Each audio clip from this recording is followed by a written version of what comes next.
mulatto has been the white man's most effective agent in helping destroy black civilization. That's powerful. He didn't say they helped. He's saying they have been the most effective assistant to the European. Brothers and sisters, he says, relying on the concept of being innately superior to black people, whites everywhere create a class that made their bastard offsprings next to them in status and superior to all black people. Don't talk about Barack.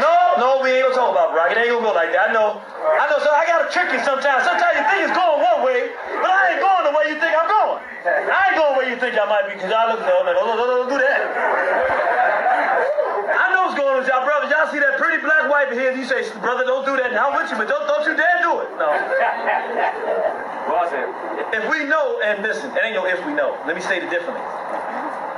It is an absolute fact. Listen, it's not, in 20 years, listen what I'm saying to you. In 20 years, somebody's gonna say, man, that brother was brilliant. He told us this was gonna happen. No, ain't nothing brilliant about this. History speaks the truth. As a class, listen, as a group, historically, invariably, whether their mothers were white or whether their fathers were white, as a class, the mulatto in Haiti, in Africa, all throughout this planet has always sided with white folks. Why? I don't know. No, I do know. You want me to tell you why? Because when we get with white folks, our only thought is, oh, I'm with white folks. White folks, when they get with black people, they have an agenda, and they make sure they put it in those children. So those children destroy us. But this is the problem. Frederick Douglass. Frederick Douglass committed his life to working for black people. Adam Clayton Powell, he could have passed for white. Well, I don't know where we'd be without Adam Clayton Powell working with black people. Bob Marley financed the end of the Angolan Revolution, from what I understand. Yeah, Booker T. Washington. He said up you mighty, I mean, he didn't say up you mighty, but he said up from slavery. But he tricked white folks into financing black institutions. I mean, the reality of it is, we can't just say all mulattoes are bad. But at the same time that's happening, we have to protect ourselves against the mulatto class. Because as a class, they're going 20 years from now, black people are going to hate mulattoes worse than you angry white folks. It might be, this is what history says. Because the thing that Agent 50 does is just a glimpse into what the mulattoes are going to do to black people. Don't have time to get into it. You got to read for yourself and go through the history. But we got to figure out, what do we do? And I say, this is what I say is a fair thing. And why I put Barack Obama up, because the perfect example. If a person, see, there's a stronger requirement for mulattoes than a black person with a black mother and father. If you got a white parent, then if you declare yourself loyal to black people, meaning like Barack Obama, he married a black woman, you state that you are black, and you take positions in favor of black people consistently, then as far as we're concerned, you black. Why not? I mean, Adam Clayton Powell was black, and I don't want to hear who his parents were. I know who he fought for and who he stood with. He black. Frederick Douglass fought slavery and did a good job. He married a white female at the end of his life, but, he's a mulatto. But no, he's a black man who made a mistake. Bad one. Real bad one. But, unforgiving, no.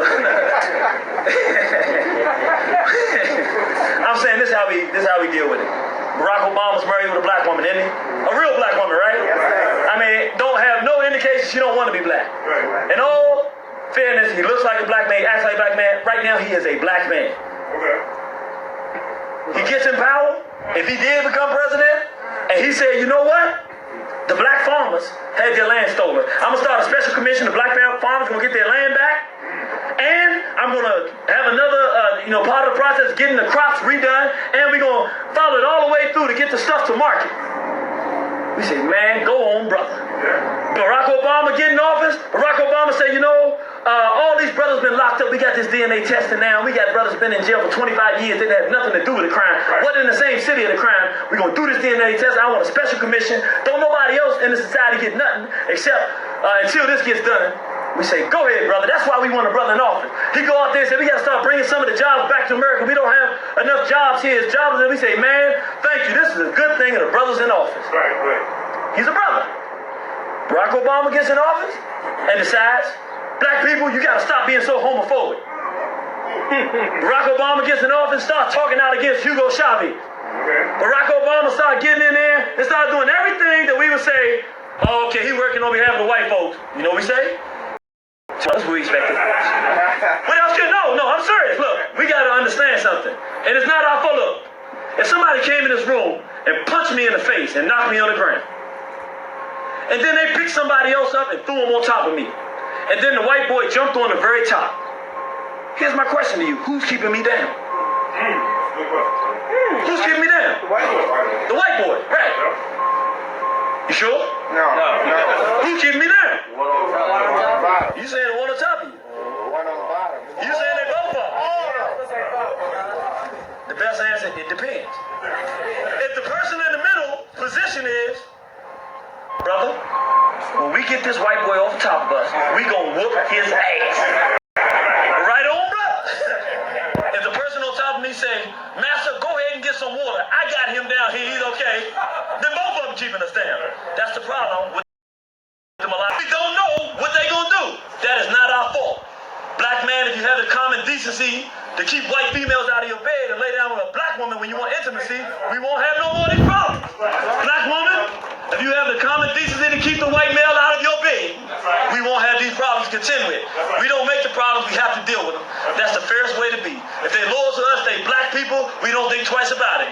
The minute they take the side of the cracker, they mulattoes and they typical mulattoes, and we expect it exactly what we do. We got to turn on them just like they turn on us. That fair enough?